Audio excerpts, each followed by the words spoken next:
Grace crashed Korea most fear Mafia King's engagement party with twins who had his exact face, grabbed the microphone and watched 300 of Seoul's elite freeze as her daughter bowed sweetly to the bride and said, "Hello, stepmother. I'm 11, and Mama raised us alone after father left her bleeding in London." The phones came out, the cameras started recording, and Grace knew by morning his entire empire would be ash. But when her phone buzzed, the message made her blood turn to ice. "We've been waiting for you to bring them. Thank you." Grace looked up at 300 faces, her heart hammering. Someone in this ballroom had wanted her to expose the twins, had planned for this exact moment. And she'd just delivered her children into a trap she didn't even see coming. If you want to find out who set the trap and if Grace can save her children, hit subscribe and don't go anywhere. This story is about to get dangerous. Grace Daniels stood in the centre of the Grand Lotus Casino's main ballroom, her heart pounding so hard she thought everyone could hear it. 300 of Seoul's most powerful people surrounded her, champagne glasses frozen halfway to lips, conversations dying mid-sentence. The twins flanked her on either side, Seth's hand gripping hers with white-knuckled intensity, Sarah trembling but standing tall, just like Grace had taught her. The engagement party was in full swing moments ago. Now silence pressed down like a physical weight. On the elevated stage, Yoon Tae-yang stood beside his fiancée Min Ji-won, both dressed in coordinating cream and gold, looking like they'd stepped out of a luxury magazine. Ji-won's smile hadn't quite faded yet. She still thought this was her perfect night. Grace moved forward, heels clicking against marble. Every step echoed. "Security," someone hissed, but Grace was already climbing the stage steps. She'd learned Korean perfectly over 12 years. Every harsh consonant, every formal phrase, every subtle inflection that conveyed respect or contempt. Tonight, she chose her register carefully, loud enough for everyone to hear, formal enough to be devastatingly polite. "Forgive the interruption of this beautiful celebration," Grace said in flawless Korean, taking the microphone from the shocked toastmaster. "But I thought the bride-to-be should meet her future stepchildren before the wedding." The room exploded in whispers. Grace turned, gestured. "Seth, Sarah, come here, babies." The twins walked onto the stage with the rehearsed precision Grace had drilled into them for weeks. Seth, 11 years old, already had Tae-yang's sharp jawline, those same calculating eyes that missed nothing. Sarah had inherited her father's face, but softened with Grace's warmth, making the resemblance somehow more heartbreaking. They stood under the crystal chandeliers, and 300 people saw the truth simultaneously. Tae-yang's face drained of colour for a man known as the Silent King, a man who'd never shown emotion in public. The crack in his composure was seismic. His hand, holding a champagne flute, started shaking. The glass slipped from his fingers, shattered against the stage floor. Nobody moved to clean it up. "What is this?" Ji-won's voice cut through the shock, high and sharp. "Tae-yang, what is this?" But Tae-yang couldn't speak. He was staring at Seth like he was seeing a ghost. The boy was his mirror image, impossible to deny. Grace smiled, cold and precise. 12 years ago, your fiancé spent 3 weeks in London on business. We met. We fell in love, or so I thought. Then his enemies found him. They shot up my apartment building looking for him." She paused. Let that sink in. He left the next morning. No goodbye, no explanation, nothing. 2 weeks later, I found out I was pregnant. "That's not..." Tae-yang started, but his voice cracked. The Silent King's voice actually cracked. Sarah stepped forward exactly as Grace had coached her. The little girl bowed formally to Ji-won. Perfect etiquette. "Hello, stepmother. I'm Sarah Daniels Yoon. I'm 11 years old. Are you kind?" Because our mother is very kind. She raised us alone after father left her bleeding in a London hospital. The word bleeding hit the crowd like a slap. Cameras appeared everywhere. Phone lights blinked red. This was going live on social media. Grace had counted on that. If you're loving this drama, hit that subscribe button, because this story is about to get wild. Ji-won turned on Tae-yang, her beautiful face twisted with fury. Is this true? I didn't know, Tae-yang whispered. Grace, I didn't know you were... Didn't know or didn't care to find out?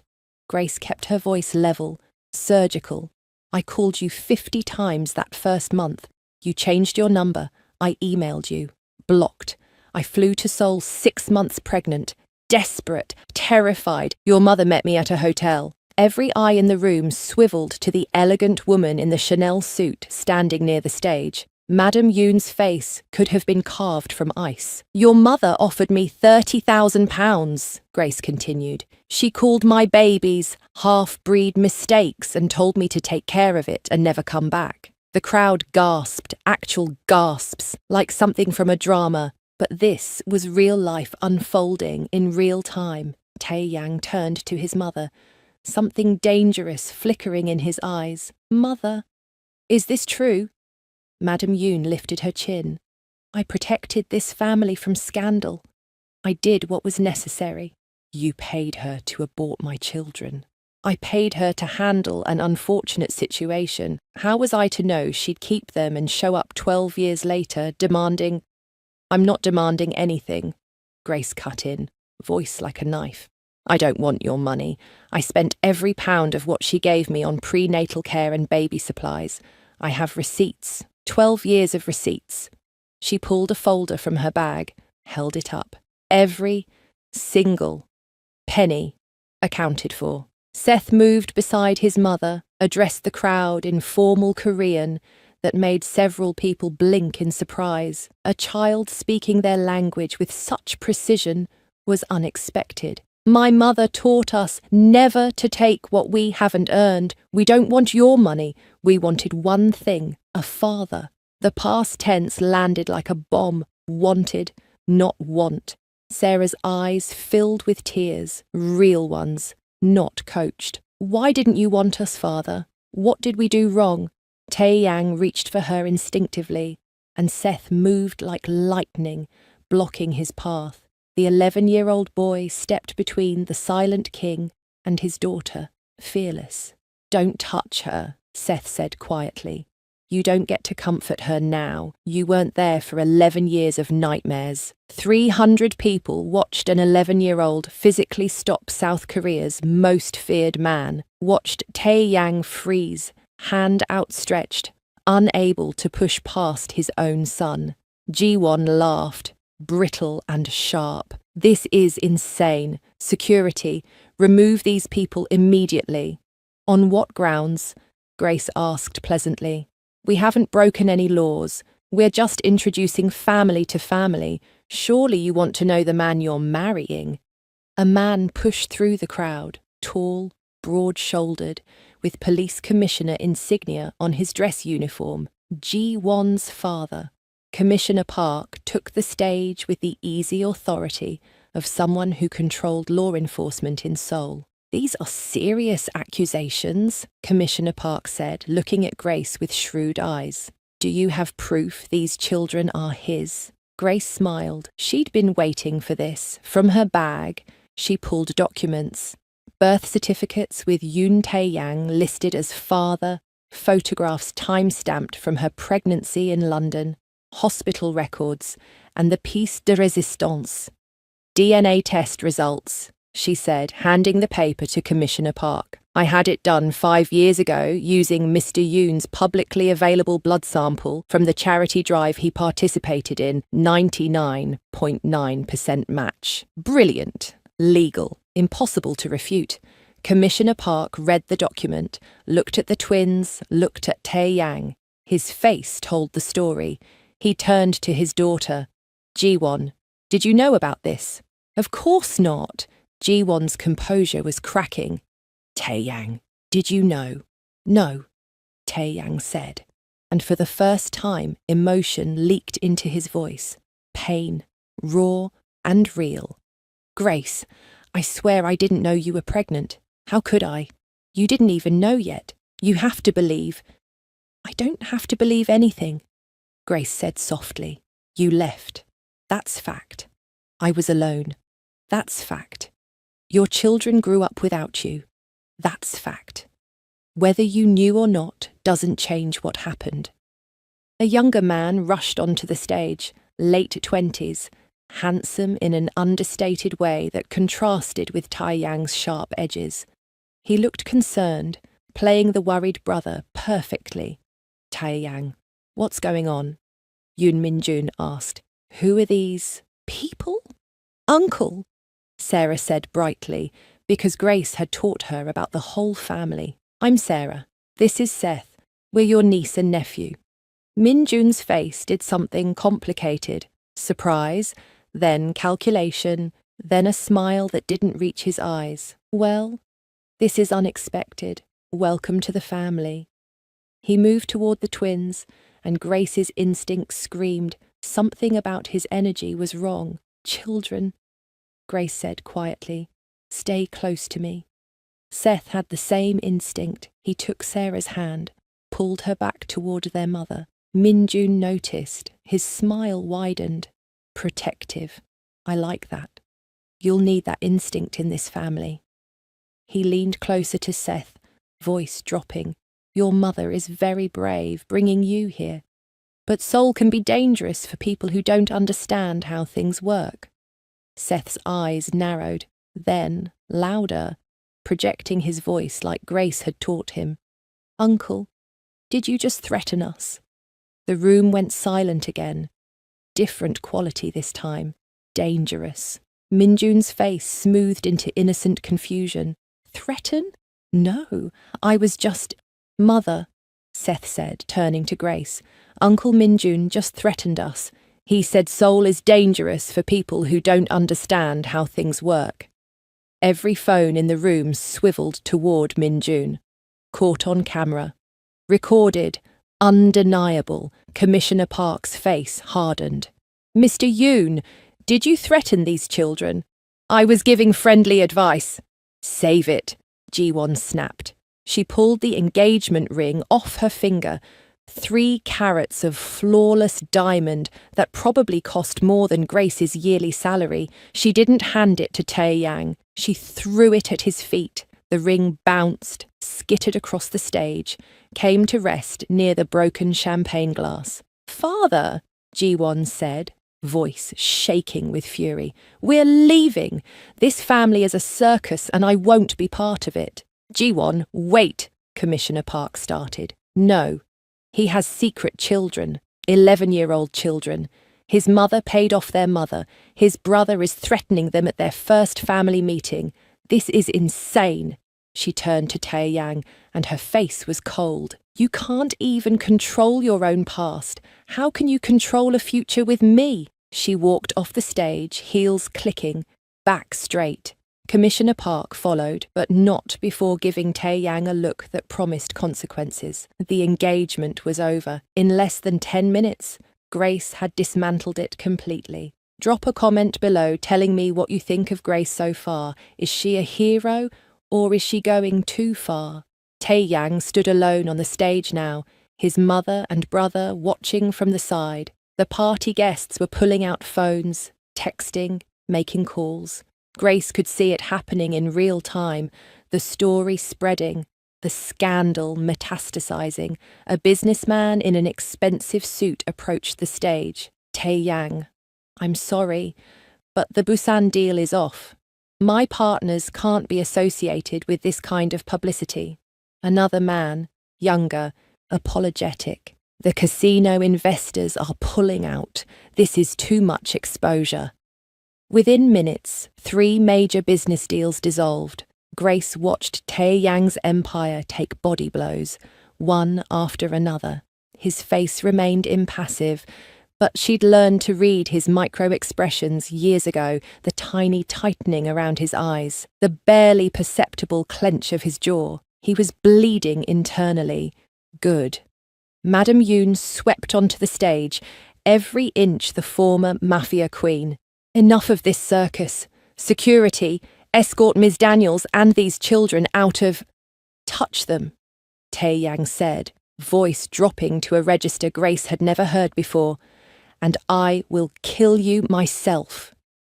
Everyone froze. Madame Yoon's eyes widened. You would threaten me? Your own mother? You paid to have my children killed. Tae-yang's voice was absolutely calm, which made it more terrifying. That makes you my enemy. Tae-yang, you're being emotional. For the first time in my life, yes, I am. He turned to Grace, and she saw something in his eyes she couldn't quite name. Desperation, maybe. Grace, please, not here. Give me a chance to explain privately. You did this in private, Grace said. You left in private. You disappeared in private. We do this public. The press is recording everything. I know. That's the point. Grace took her children's hands. Come on, babies. We're done here. Wait, Sarah said, pulling against her mother's grip. Wait, I have a question. Grace hesitated. Sarah? Please, Mama, just one question. The little girl looked at Tae-yang with eyes too old for 11. Father, did you love our mother? Back then, when you met her. Did you love her? The ballroom held its breath. Tae-yang's mask finally shattered completely. His voice came out rough, broken. Yes. God help me.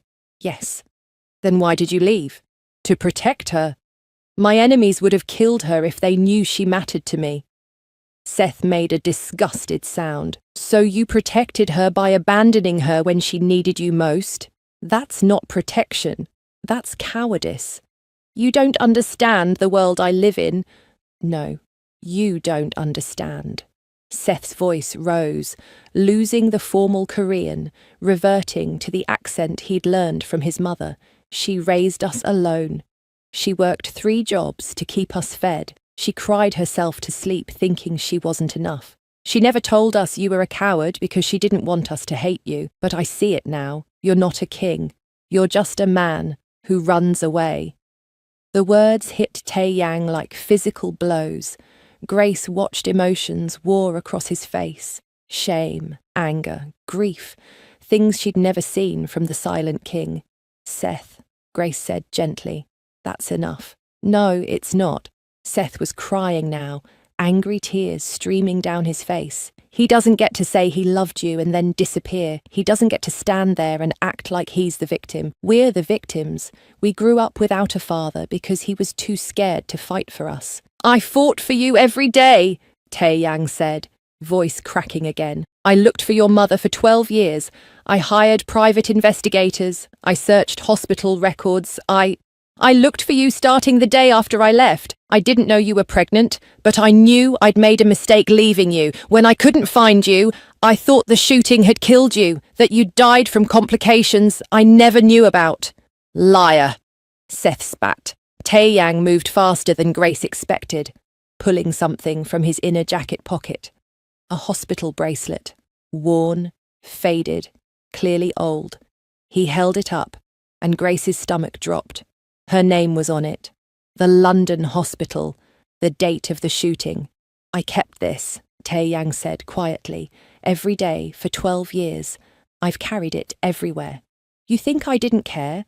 You think I forgot? His voice broke completely.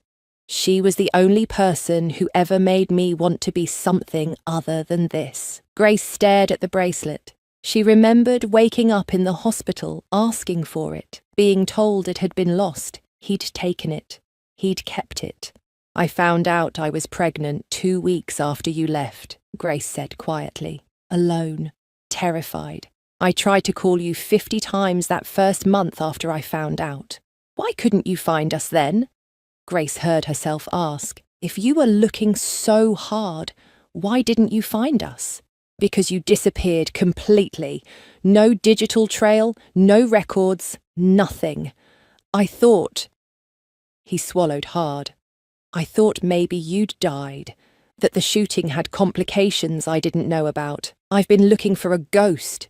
I changed my name, Grace admitted. Legally. After your mother paid me off, I became Grace Daniels. I was Grace Okonkwo before.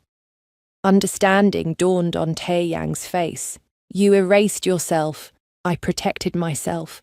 I protected them. Grace gestured to the twins. Your world tried to kill us once. I made sure it couldn't find us again. A slow clap interrupted them. Min-jun, still standing at the edge of the stage, was applauding. What a touching reunion. Really, I'm moved. His smile was sharp. But Taeyang, we need to talk about the family business. These revelations are problematic. Not now, Min-jun. Yes, now. Min-jun's voice hardened. You're compromised. These children, this woman, they're liabilities. The family council needs to... I don't care about the family council. Well, you should. Mother, you agree with me, don't you? Taeyang is emotionally unstable. He's making decisions based on feelings, not strategy. He just threatened his own mother over a woman he hasn't seen in 12 years. Madame Yoon's face was unreadable. Min-jun has a point. Are you seriously? Taeyang started. I call for an emergency family council. Min-jun announced to the room. Vote of confidence in current leadership, tonight. The remaining guests murmured. This was unprecedented. A public coup attempt. Grace saw the trap closing. This was what Min-jun wanted. The chaos. The scandal. The emotional breakdown. He'd been waiting for his brother to show weakness. But Grace hadn't survived 12 years alone by being naive. Before you vote, Grace said loudly, you might want to know something interesting I discovered. She pulled out her phone, pulled up a file. 12 years ago, the gang that attacked us in London, they knew exactly where to find Taeyang, knew which apartment, which floor, which night. She looked at Min-jun. I always wondered how they got that information. Min-jun's smile didn't falter. London is a big city. Gangs have networks. They do. So I hired my own investigator, former MI6, very good at following money. Grace swiped through her phone. Want to know what he found? Wire transfer from a Seoul bank to a London criminal organisation, sent 3 days before the attack. The account belonged to a Yoon Min-jun. The silence was absolute. Taeyang turned to his brother slowly. What is she talking about? She's lying, trying to divide us. I have bank records, Grace said. I have communication logs. I have testimony from one of the gang members who's now in witness protection. He said a Korean man paid them to kill Yoon Taeyang, said the man wanted it to look like a rival gang hit. Taeyang's face went blank. Not emotionless, Grace realised. Shut down, like his brain was processing something too big to show externally. Min-jun, he said, voice terrifyingly calm. Did you try to have me killed? Brother, she's manipulating you. Answer the question. Min-jun's mask cracked. You were getting soft, meeting some foreign girl, talking about leaving the business, about going legitimate. You were going to destroy everything father built. I saved you from yourself. You almost killed the mother of my children. I didn't know she was pregnant. That was unfortunate collateral. Taeyang moved. 1 second he was standing still. The next his hand was around Min-jun's throat, slamming him against the wall. The violence was shocking in its speed and precision. You tried to kill me, Taeyang said, voice still calm. You shot at me and hit her instead. She lost her scholarship. She lost her career. She was alone and terrified and pregnant because of you. Min-jun gasped for air. Brother, please, don't call me brother. Taeyang released him, stepped back. You're expelled from this family, effective immediately. You can't do that, mother. Tell him. Madame Yoon was staring at her younger son like she'd never seen him before. You tried to kill your brother? To save the family? Get out, she said quietly. Get out of my sight. Hit that like button if you're as shocked as I am right now. Minjun's face twisted with rage. This isn't over. You think you can just… Security appeared, finally. Large men in black suits who'd been waiting for clear orders. They took Minjun by the arms, started escorting him out. He fought, shouting, "You'll regret this. Both of you. I'll destroy everything you…" The ballroom doors closed behind him, cutting off his threats. The party guests were leaving now, sensing the evening was over. Grace watched them file out, whispering, recording, spreading the story. By morning, all of Seoul would know. Good.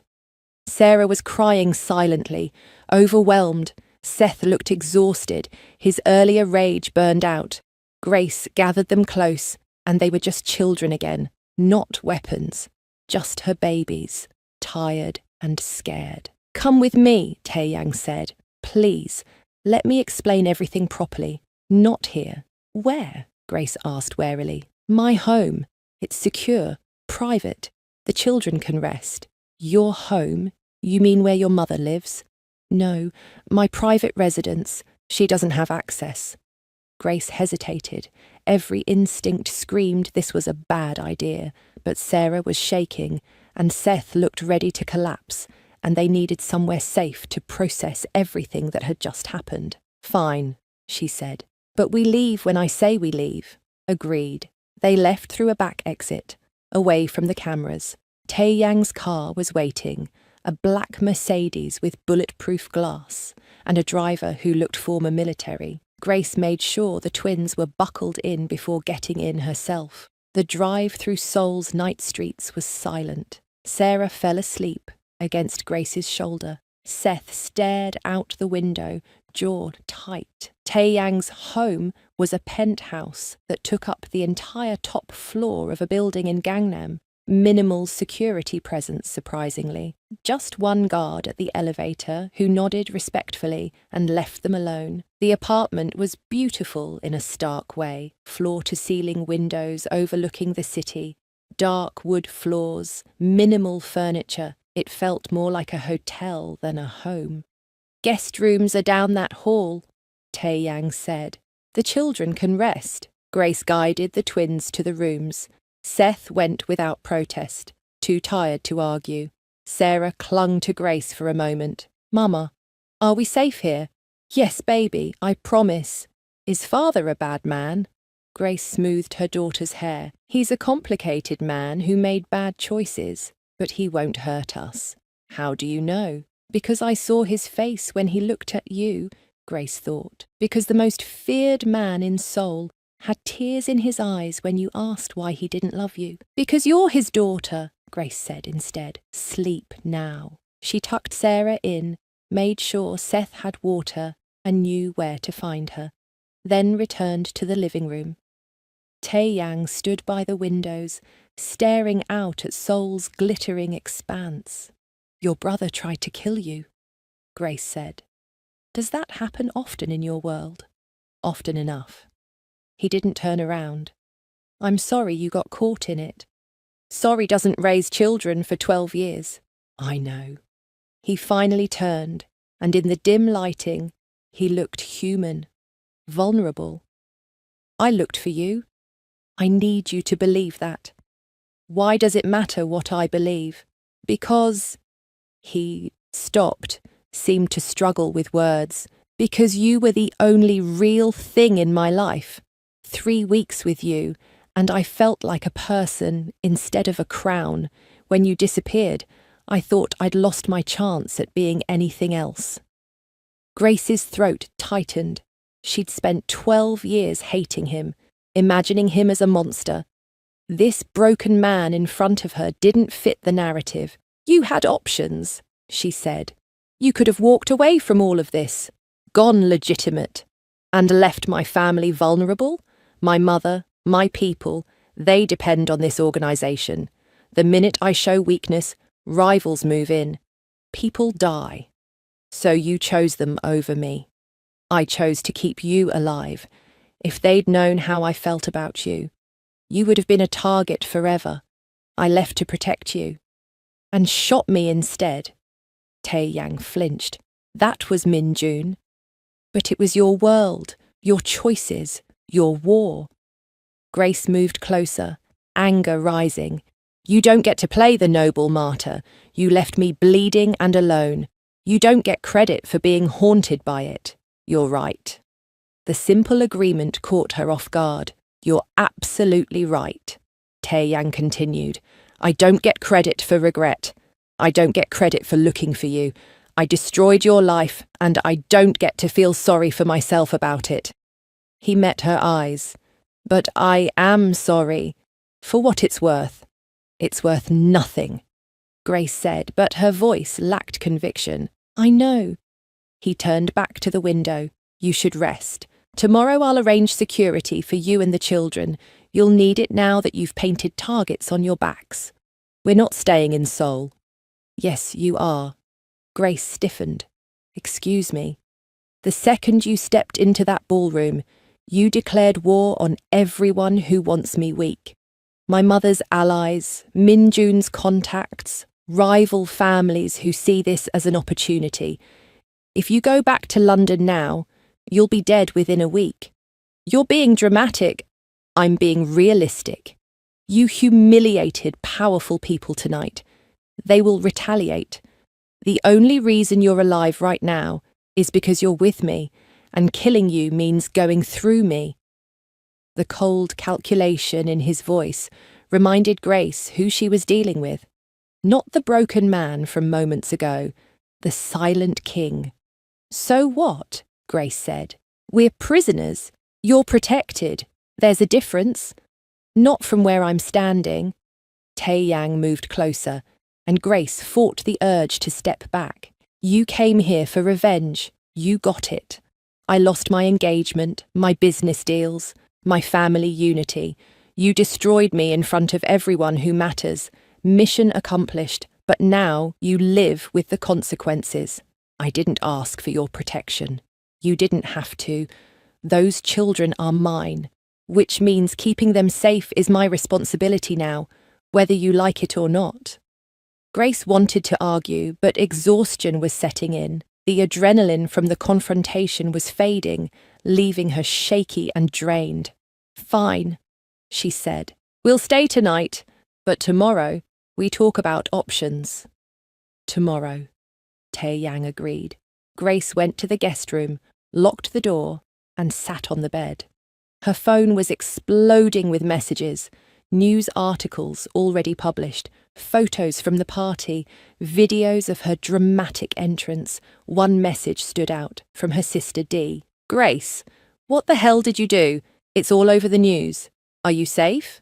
Grace replied, I'm fine. At his place. Long story. The response came immediately. His place? Are you insane? I'm on the next flight to Seoul. Don't. I have it under control. You have nothing under control. I'll be there in 18 hours. Don't die before I arrive. Grace smiled despite everything. Dee had her back. Always had. She checked on the twins one more time, found them both sleeping, then tried to sleep herself. But every time she closed her eyes, she saw Tae-yang's face when Sarah asked if he'd loved her. The raw emotion, the genuine pain. It would be easier if he was just a monster. Comment below. Is Tae-yang telling the truth or manipulating Grace? What do you think? Grace woke to voices, low and tense, speaking Korean. She checked her phone, 3 a.m. The twins were still asleep. She crept down the hallway toward the living room. Tae-yang was on the phone, pacing. I don't care what the council thinks. No, Mother, you don't get a vote anymore. You forfeited that when you tried to buy off the mother of my children. Pause. That's not relevant. Yes, I know what this means for the business. I'll handle it. He ended the call, immediately started another. Commissioner Park, I know it's late. I need to discuss G1. Another pause, longer. I understand she's upset. I'm not asking her to reconsider.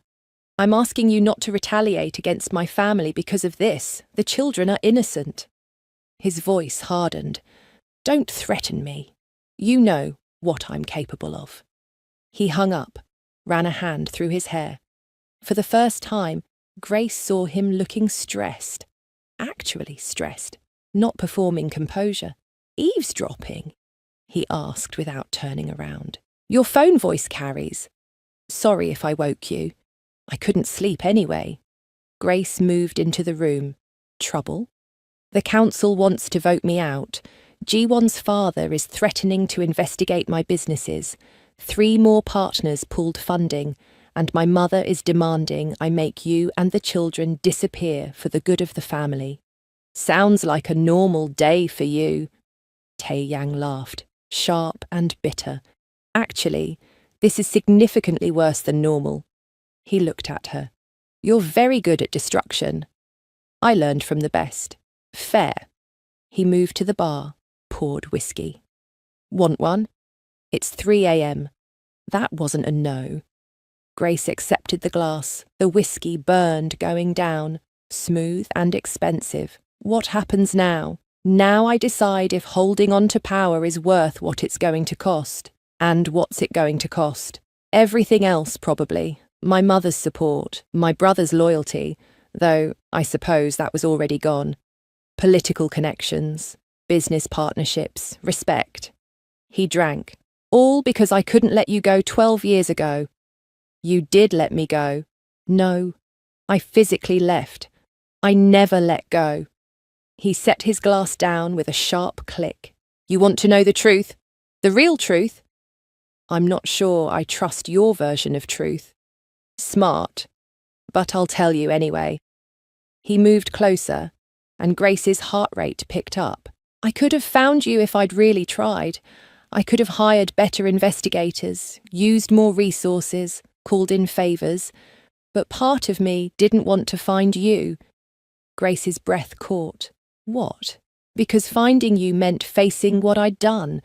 It meant admitting I'd made the wrong choice. It meant seeing you look at me exactly the way you're looking at me now, like I'm something diseased." He smiled without humour. "So? I looked, but not too hard. I kept your hospital bracelet and told myself I was protecting you by staying away. I'm not a martyr, I'm a coward. Your son was right." The honesty was worse than lies. Grace didn't know what to do with it. "Why tell me this?" she asked. "Because you deserve to know the man you're dealing with. Not the king everyone sees, not the monster you've imagined, the actual person who's selfish and broken and makes terrible choices." "That doesn't make me feel better." "It's not supposed to. It's supposed to be true." He refilled his glass. "Seth hates me, I can see it. Sarah wants to love me, but doesn't trust me. And you—" He trailed off. "Me what? You scare me more than any rival ever has." Grace laughed despite herself. "I scare you? The feared Mafia king? Terrify me. Because you have the power to destroy me in ways that have nothing to do with business or territory or blood." He met her eyes. "You have my children. You have 12 years of their lives I'll never get back. You have the moral high ground, and worst of all, you still have this." He gestured between them, and Grace felt it too. That old pull, the chemistry that had made her fall for him in London. It hadn't died. 12 years, an ocean of betrayal, and it still hummed between them like a live wire. "Don't," Grace said. "Don't what?" "Whatever you're thinking. Don't." "I'm thinking I never stopped loving you." "Is that what you want me not to say?" "Yes, exactly that." Too late. Grace set her glass down hard. "You don't get to love me. You don't get to stand here and confess feelings and expect that to fix anything. I came here to ruin you, not to reconcile." "I know." "Then stop looking at me like that." "Like what?" "Like you're remembering London, like you're seeing the girl I was instead of the woman I am."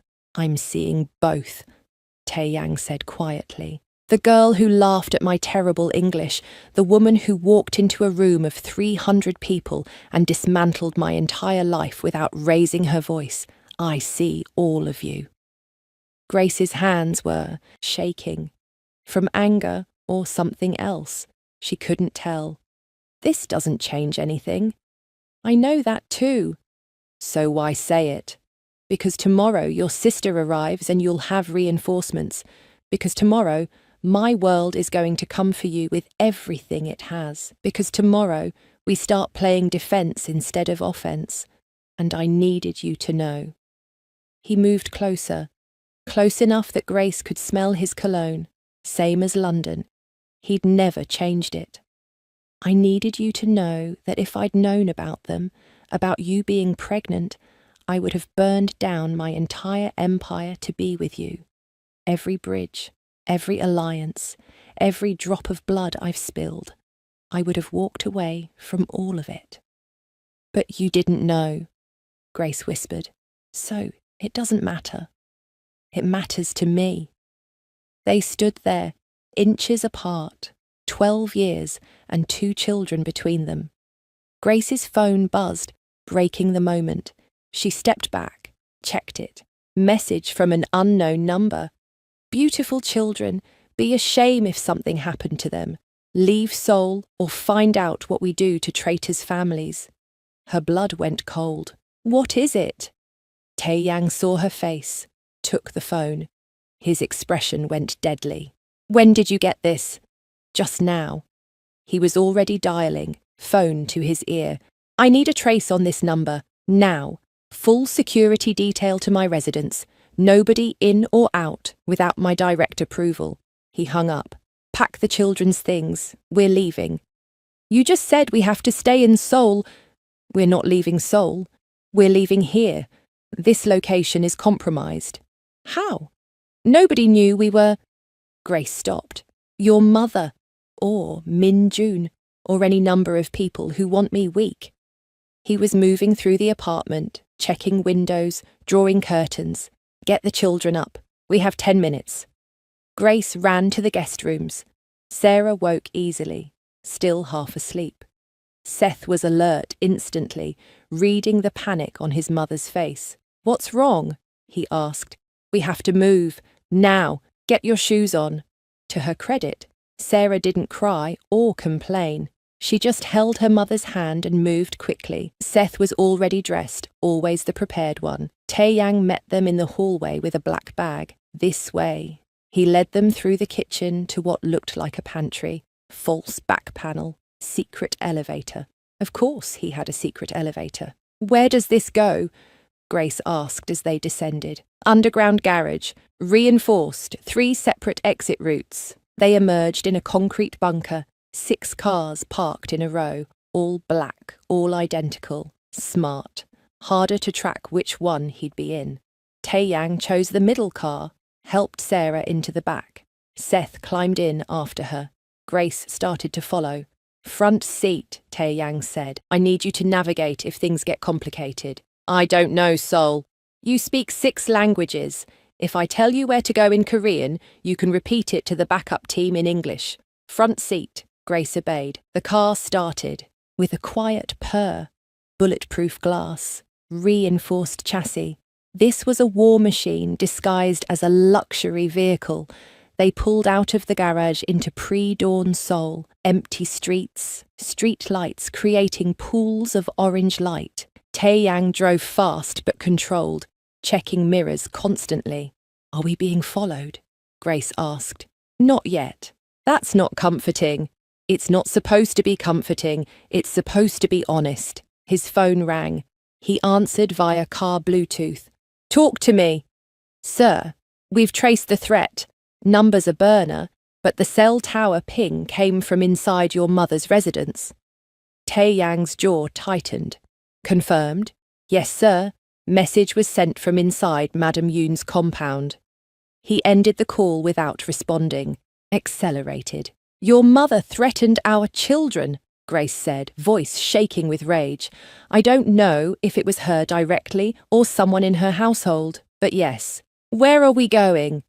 "Somewhere she doesn't control. Somewhere Min Jun doesn't know about. Somewhere we can regroup." They drove for 20 minutes, leaving the city centre. Grace recognized some landmarks from her earlier trip to Seoul, 6 months pregnant.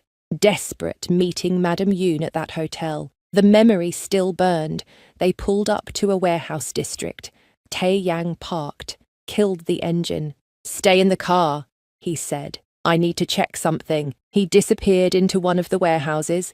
Sarah was asleep again in the back. Seth was watching everything with those sharp eyes. "Mum," Seth said quietly, "are we going to be okay?" Grace turned to look at her son. "I don't know, baby. I thought I had this under control, but—" "You did what you needed to do. I'm not mad." Seth's voice was mature, beyond his years. "I'm scared, but I'm not mad. I should have planned better, should have anticipated. You can't plan for everything. That's what you always tell us." He reached forward, squeezed her shoulder. "We're together. That's what matters." Grace's throat tightened with emotion. Her brilliant, brave boy. Tae-yang returned, got back in the car. "It's clear. Come on." The warehouse was actually a fully furnished safe house. Modern, clean, stocked with food and supplies. Guard station outside, but the interior was homey. "How many of these do you have?" Grace asked. 7. "This is the only one tied to me personally, not the organisation. My mother doesn't know about it." He showed them to bedrooms. Actual bedrooms with clothes in the closets, toiletries in the bathrooms. He'd prepared this place for hiding. Seth and Sarah went to their rooms. Grace lingered in the main living area. "Your sister lands in 6 hours, Tae-yang said, checking his phone. "I'll send a car to get her." "How do you know when she lands?" "I know everything about everyone connected to you. It's called being thorough.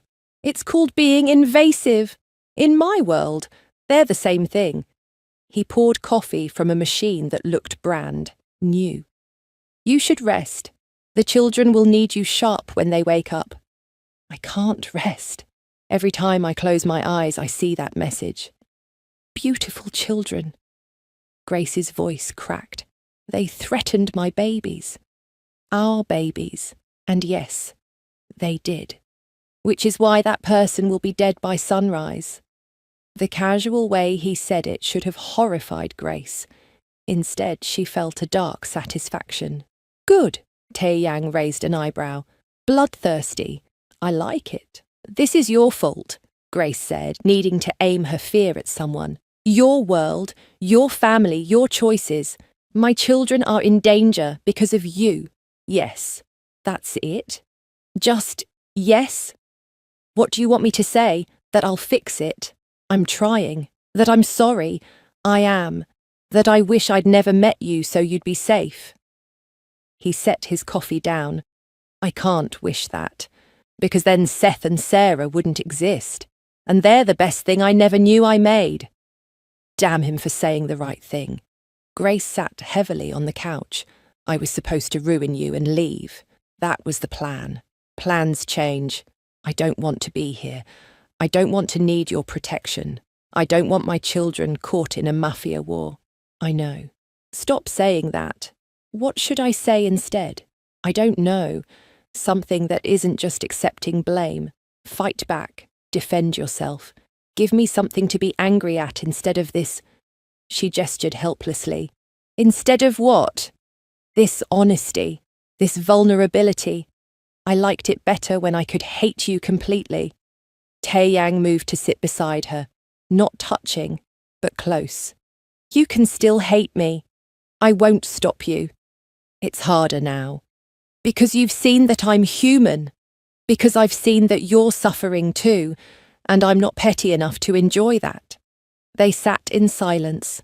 Outside, dawn was breaking over Seoul. A new day, new dangers. "When your sister gets here," Tae-yang said, "things are going to move fast. She'll want to take you away from here. The council will make their move. My mother will escalate. We're about to enter the storm. I know. I need you to trust me." Grace laughed bitterly. "Trust you, the man who—" "I know what I am. But right now, I'm the only thing standing between those children and people who see them as leverage. So yes, I need you to trust me, just for a little while. Grace looked at him, really looked, saw the exhaustion in his eyes, the tension in his shoulders, saw a man who'd lost everything overnight and was still fighting. Okay, she said, but the second I think you're using us, you'll destroy me again, I know. I expect nothing less. If you're still watching, drop a subscribe because this story is about to get even crazier. D. Okonkwo arrived at the safe house like a storm system, 6 feet tall, muscular, with the kind of presence that made people step aside. She took one look at the warehouse setup and turned to Grace. You've lost your mind. Nice to see you too, sis. Dee pulled Grace into a hug that lifted her off the ground. Are you okay? Are the babies okay? We're fine. Dee, meet. I know who he is. Dee turned to Taeyang with an expression that could freeze fire. You're the deadbeat. That's one word for it, Taeyang said calmly. I have others. Most of them involve anatomical impossibilities. Dee moved between Taeyang and Grace instinctively. Grace, pack the kids. We're leaving. We can't leave Seoul right now. It's not safe. It's not safe here. This man's family just threatened your children. Which is why we're in his personal safe house that his family doesn't know about, Grace explained. Dee, I know this looks insane. It is insane. You came here for revenge and somehow ended up under his protection. How does that make sense? It doesn't. But it's what we've got. Seth and Sarah emerged from their rooms, drawn by Dee's voice. Sarah squealed with delight. Aunt Dee! Dee's face transformed, all hard edges softening. There's my girl! She scooped Sarah up. And my man Seth. Look at you both, so big. Aunt Dee, we met father, Sarah said excitedly. He's tall. I heard. Also heard he abandoned you for 11 years. Dee, Grace warned. What? I'm just stating facts. Taeyang's phone rang. He checked it, frowned. I need to take this. He stepped outside. Dee waited until he was gone. Grace, be honest with me. Are you safe here? I think so. He's got guards, security, and he knows this world better than I do. That's not what I asked. Are you safe? From him?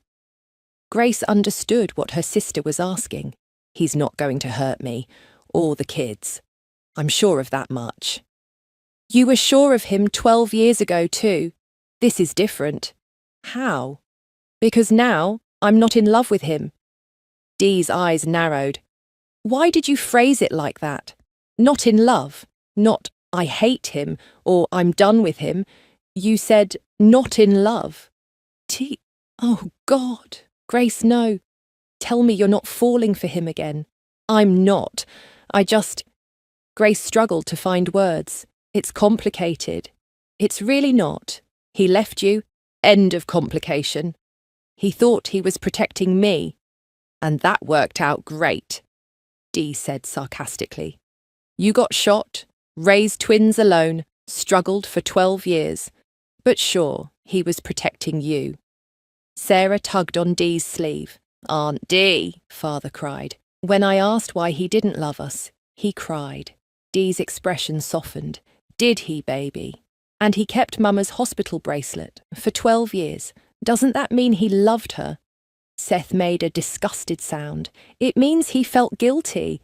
Love is action, not souvenirs. When did you get so cynical? Dee asked. When I watched our mother work 3 jobs to keep us fed while our father lived in luxury. Valid point, Grace thought. Taeyang returned, face grim. We have a problem. Another one? Grace asked. The council vote is tonight. My mother's pushing it through fast, while the scandal is fresh. If I lose all protection. They'll install Min Jun as acting leader. How many votes do you have? Not enough. I need 8 of 12. I have 5 confirmed, 3 probable no votes, and 4 unknowns. So you need 3 of the 4 unknowns, Dee calculated. What's your play? Tae-yang looked surprised. She was engaging tactically. I convinced them that I'm still the strongest leader, that this scandal doesn't weaken me. But it does weaken you, Seth said from the doorway. Everyone turned. The boy walked into the room like he belonged there. You're emotionally compromised. You've made decisions based on feelings. That's weakness in your world. Seth! Grace started. No, he's right, Tae-yang said. That's exactly what they'll say. So, change the narrative, Seth continued. Make it about strength. You found out you had children and immediately claimed them. You expelled the brother who betrayed you. You ended an engagement that was politically convenient but personally empty. You're not compromised. You're decisive. Everyone stared at the 11-year-old. That's... Tae-yang blinked. That's actually brilliant. I know. I got your strategic mind, unfortunately. Seth crossed his arms. But here's the thing. If you use that angle, you have to fully commit. No hiding us. No keeping us secret. We become assets, not liabilities. Absolutely not, Grace said. I'm not turning my children into political tools. We already are political tools, Mum. The second we walked into that party, we became leverage. The question is whether we're leverage that makes Father look weak or strong. Dee whistled low. Kid's got a point. Whose side are you on? Grace demanded. Whichever side keeps my niece and nephew alive. Right now, that's the side where everyone sees them as protected, not vulnerable. Dee turned to Tae-yang. What's the plan if you lose the vote? I have resources outside the organisation. Money, properties, contacts. I can keep them safe, but I lose the infrastructure. And if you win, then I use the full weight of the organisation to eliminate every threat. No mercy, no negotiations. I vote for option 2, Dee said. This isn't a democracy, Grace snapped. Actually, it is. Tonight's vote decides everything. Sarah raised her hand like she was in school. Can I say something? Always, baby, Grace said. I think we should help Father win. Grace's heart sank. Sarah, because if he loses, the bad people win. Uncle Min-jun tried to kill Father. Grandmother threatened us. If they take over, what happens to us? We leave, we go back to London, and they follow us, Seth said quietly. Mum, you know they will. We're witnesses now. We know too much. The only way we're truly safe is if Father has the power to protect us. Grace looked at her children. When had they become so pragmatic? When had they learned to think like this?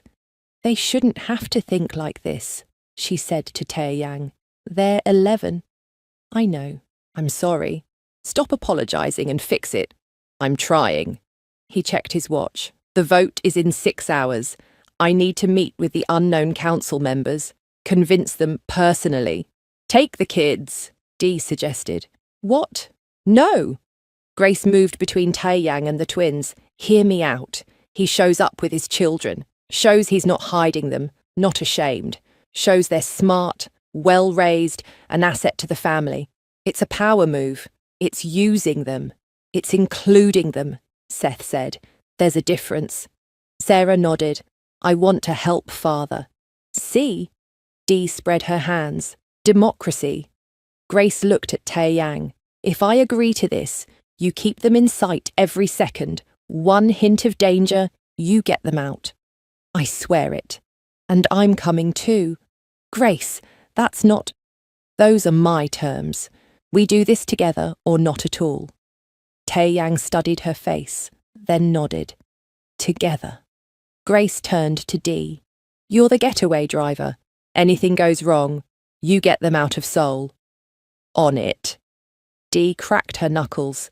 This is either going to be brilliant or catastrophic. Probably both. Seth muttered. 2 hours later, they were in Tae-yang's war room. Actual war room, with screens showing various council members' locations, files on each person, strategic analysis. Council member Kim. Tae-yang briefed them. 65, Old school, values tradition and family. He's one of the unknowns. If we can convince him that the twins represent continuation of bloodline, not scandal, he'll vote yes. What does he care about? Grace asked. Legacy, honor, strength. Then we lead with Seth. Grace turned to her son. You speak to him in Korean. Formal register. Show respect but confidence. Seth nodded. I can do that. Council Member Park, Tae-yang continued. No relation to the commissioner, 48, ambitious, looks for advantage. She'll vote for whoever benefits her most. What does she want? Dee asked. More territory, control of the southern docks. Can you give her that? If I win the vote, yes. Then that's her price, Grace said. Simple transaction. They went through each council member, strategizing, planning. Sarah sat quietly, listening. She was too young for most of this, but she was trying to help by being present. The first meeting was at a traditional tea house in Bukchon. Council member Kim sat in a private room, waiting. Grace and Tae-yang entered with the twins. Kim's eyes widened, seeing the children. So, it's true. Yes, Tae-yang said. Allow me to introduce my son, Yoon Seth, and my daughter, Yoon Sarah. Seth bowed with perfect form, spoke in flawless Korean. Honored elder, thank you for meeting with us. My sister and I know our existence is unexpected, but we hope to prove ourselves worthy of the Yoon name. Kim's face showed surprise, then approval. Your Korean is excellent. Our mother insisted we learn our heritage, Seth replied. Even when father couldn't be present, she made sure we knew where we came from. Grace watched Kim's face. He was impressed. Good. And you, little one. Kim addressed Sarah. What do you think of all this? Sarah stood, bowed. I think families are complicated, but I love my father and I want to know him. Is that wrong? Not wrong. Honest. Kim turned to Tae-yang. These children are well raised. Their mother is remarkable. Yet you left her. I made a terrible mistake. I'm trying to correct it. Kim studied them. The question before the council is whether you're fit to lead, emotionally stable, strategically sound. I understand. Finding out you have children after 12 years would destabilize any man. How do I know you won't make decisions based on emotion instead of logic? Seth stepped forward. May I speak, honored elder? Kim nodded. Logic and emotion aren't opposites. Seth said carefully. A leader who can't feel is a tyrant. A leader who only feels is a fool. My father is neither. He's a man trying to balance both. That makes him human.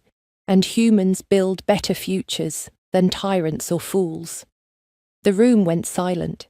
Grace's heart swelled with pride. Kim smiled slowly. You have your father's mind and your mother's heart. A dangerous combination. He turned to Tae-yang. You have my vote. Don't waste it. One down. The next 3 meetings followed similar patterns. Council Member Park negotiated her dock territory and voted yes. Council Member Lee needed assurance that Tae-yang would be strong against rivals. Seth's calm analysis of recent territorial conflicts convinced him. Council Member Choi was the hardest, a woman who'd never liked Tae-yang and saw this as her chance to remove him. Why should I trust a man who didn't even know his own children? Choi demanded. Because he does now, Grace said quietly. It was the first time she'd spoken in these meetings, and he's fighting to protect them. That's not weakness. That's what every parent does. You defend him after what he did to you? I'm not defending what he did 12 years ago. I'm defending what he's trying to do now. There's a difference. Choi studied Grace with sharp eyes. You're either very forgiving or very foolish. I'm neither. I'm practical. My children are in danger because I brought them into this world. Now I'm doing everything I can to keep them safe. including working with a man I have every reason to hate. And if he betrays you again, then I'll destroy him again, more thoroughly this time." Choi laughed, sharp and genuine. "I like you. Fine, you have my vote. But Tae-yang, if you fail these children, I'll vote you out myself." Fair enough. They had 8 votes now, enough to win. But when they returned to the safe house, Dee was waiting with bad news. "Minjun knows where you are." "How?" Tae-yang demanded. "Followed one of the council members here. He's got people surrounding the building, not attacking, just watching, waiting." "For what?" "For the vote. If you win, they retreat. If you lose..." Dee didn't finish. Sarah grabbed Grace's hand. "Mama, I'm scared." "I know, baby. Me too." Seth was at the window, looking out at the street. "How many of them?" 12 that I counted," Dee said. "Could be more." "We have 6 guards," Tae-yang said. "Not enough if they push." "So, we leave," Grace said. "Go somewhere else. If we run now, I look weak. The vote is in 2 hours. I need to show strength. Strength doesn't matter if you're dead. Death is just another kind of weakness." Grace wanted to scream at his Mafia logic, but Seth spoke first. "What if we change the location?" the boy suggested. "Move the vote somewhere Minjun can't control, somewhere public. The council meets in private, but there's no rule it has to be private, right? It's just tradition." Seth was thinking out loud. "What if you called an emergency public council, made it transparent, showed everyone you're not hiding?" "That's never been done." "Maybe it's time to change tradition." Tae-yang looked at his son with something like wonder. "You really do have my mind." "And I hate it," Seth said. "But right now, it's useful." 40 minutes later, Tae-yang was making calls. The council members resisted at first, but when he explained the situation, that Min Jun's men were surrounding his location, that this was already a siege whether they acknowledged it or not, most agreed. The vote would happen at the Grand Lotus Casino, the same ballroom where Grace had destroyed Tae-yang's engagement, public, transparent, unavoidable. "This is insane," one council member said over the phone. "This is survival," Tae-yang replied. They arrived at the casino with 15 minutes to spare. Press was already there, summoned by an anonymous tip. Grace suspected Dee. The ballroom filled with council members, their advisors, security, and curious onlookers who'd heard rumours. Madame Yoon sat in the front row, face carved from ice. Minjun stood beside her, smiling like he'd already won. Grace kept the twins close. Sarah was shaking. Seth was eerily calm. The council chairman called the meeting to order. "We are here to vote on the fitness of Yoon Tae-yang to continue as leader of this organisation. The charges against him are emotional instability, poor judgment, and bringing scandal upon the family." "I'd like to address those charges," Tae-yang said, standing. "You'll have your turn." "No, now." His voice cut through the room. "You say I'm emotionally unstable. I say I'm human. I found out I have children. Children I didn't know existed because my own mother paid their mother to disappear. Yes, I felt emotion. But I also acted decisively. I expelled the brother who betrayed me. I ended a political engagement that served the organisation but not my integrity. I claimed my children publicly and immediately." He gestured to Seth and Sarah. "You see scandal. I see the future. My son has already shown strategic brilliance that rivals my own. My daughter has emotional intelligence this organisation desperately needs. They are assets, not liabilities. They're illegitimate," someone called out. "They're mine," Tae-yang roared. The room flinched. Grace had never heard him yell. "And I will not allow anyone, council member or not, to disrespect them. If that's instability, then vote me out. But know this, I am the strongest leader you've ever had, and if you replace me with someone who tried to murder me, you'll deserve the weakness that follows. Silence. Then Council Member Kim stood. I vote to retain Yoon Tae-yang as leader. One by one, the votes came. 8 yes, 3 no, 1 abstention. Tae-yang had won. Min-jun's face went purple. This is a mistake. He's compromised.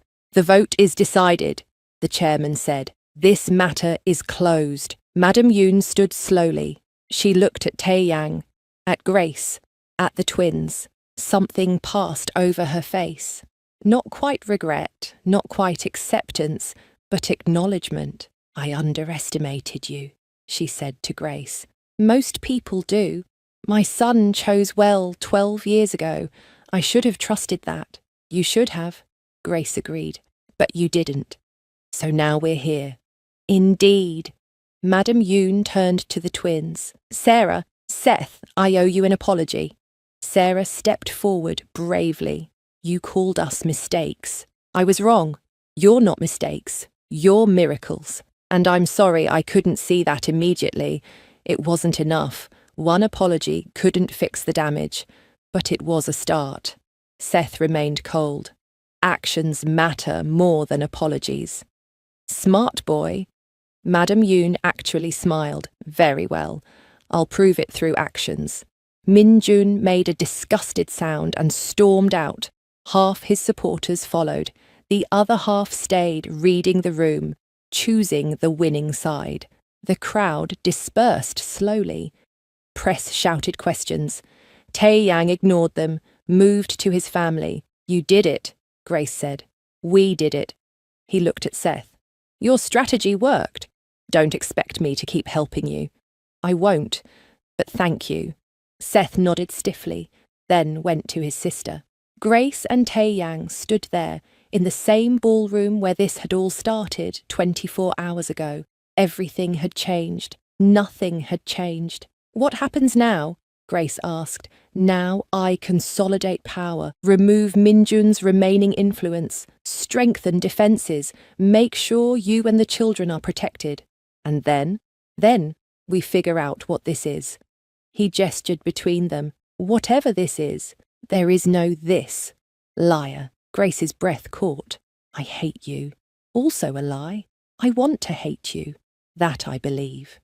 They stood too close, the air between them crackling with 12 years of pain and something else, something dangerous. Don't, Grace whispered. Don't what? Don't make me feel this. Feel what? Hope. Tae-yang's hand lifted, almost touched her face, dropped. Hope is dangerous. I know, but necessary. I know that too. If you've made it this far, you're amazing. Leave a comment telling me what happens next. 3 months passed. Grace and the twins didn't return to London. Not yet. There were threats to neutralise, security to arrange, legal documents to sign, giving Tae-yang official paternity rights. They stayed in the safe house mostly. Tae-yang visited daily, sometimes just for dinner, sometimes to teach Seth strategy or take Sarah to museums. He was trying. Grace saw him trying. Dee stayed too, suspicious guardian. But even she softened slightly when Tae-yang arranged for her ex-boyfriend, the detective, to have drinks with her. Meddling, Dee called it. Helping, Tae-yang corrected. One evening, Grace found Tae-yang on the rooftop of the safe house, soul spread below, lights glittering. Couldn't sleep, she asked. Never can. You? Same. They stood in comfortable silence. This was happening more lately.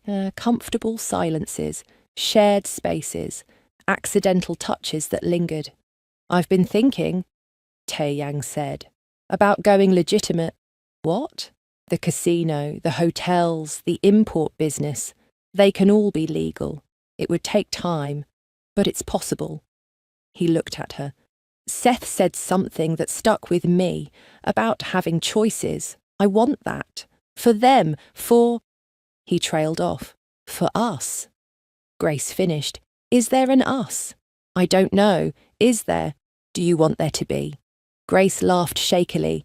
You're really going to make me say it? Yes. Fine. Yes, I want there to be. I hate that I want it, but I do. You're infuriating and damaged, and you ruined my life. But you're also trying to fix it.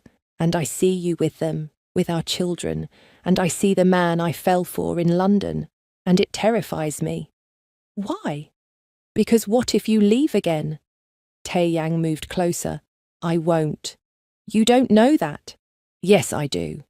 Because leaving you the first time nearly destroyed me. I've spent 12 years as half a person. I'm not doing that again. Pretty words. True words. He reached for her hand, slowly, giving her time to pull away. She didn't. I know I don't deserve another chance. I know I should just be grateful you let me know my children. But I'm selfish. I want more. I want you. I want us. I want to be the family we should have been 12 years ago. That's a lot of wants. Tell me to leave and I will. Tell me you can never forgive me and I'll accept it. But tell me the truth. Grace looked up at him. This man who'd broken her, this man who was trying to piece her back together, this impossible, complicated, infuriating man. The truth is, I'm terrified, she said. The truth is, I don't trust you completely. The truth is, I probably never will. Okay, but the truth is also that I want to try. I want to see if we can build something real. Not the fantasy from London, something honest and hard and real. I'll take it. It won't be easy. Nothing worth having is. He leaned down, slowly. She leaned up.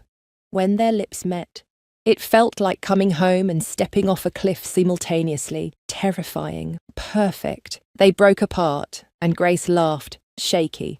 We're probably making a huge mistake. Probably. The twins are going to have opinions. Seth will hate it. Sarah will plan our wedding. You're not allowed to joke about weddings yet. We're at kissing. That's it. Noted. They kissed again. Longer this time.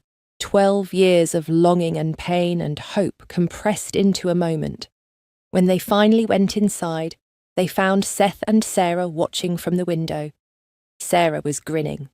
Seth looked resigned. I knew it, Sarah said. We're doomed, Seth muttered. Probably, Grace agreed. But we're doomed together. 6 months later, Grace stood in her new apartment in Seoul. Not Tae-yang's place, her own, but close enough that he could visit daily, that the twins could go between both homes easily. They weren't married, weren't even officially together in any public way, but they were trying. Family dinners, weekend trips, therapy, both individual and together, working through 12 years of damage slowly, carefully. Tae-yang had started the process of legitimizing his businesses. It would take years. But he'd committed. For the children. For Grace. For himself. Madame Yoon had actually apologized, properly, to both twins and Grace. She was trying to build relationships with her grandchildren.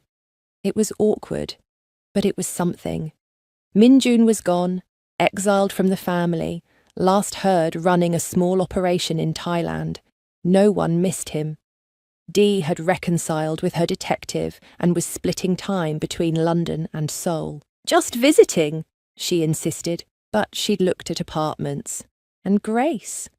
Grace was learning to trust again, learning to hope, learning that sometimes the person who breaks you can be part of putting you back together, if everyone involved is willing to do the work. It wasn't a fairy tale. It was messy and complicated and sometimes painful, but it was real.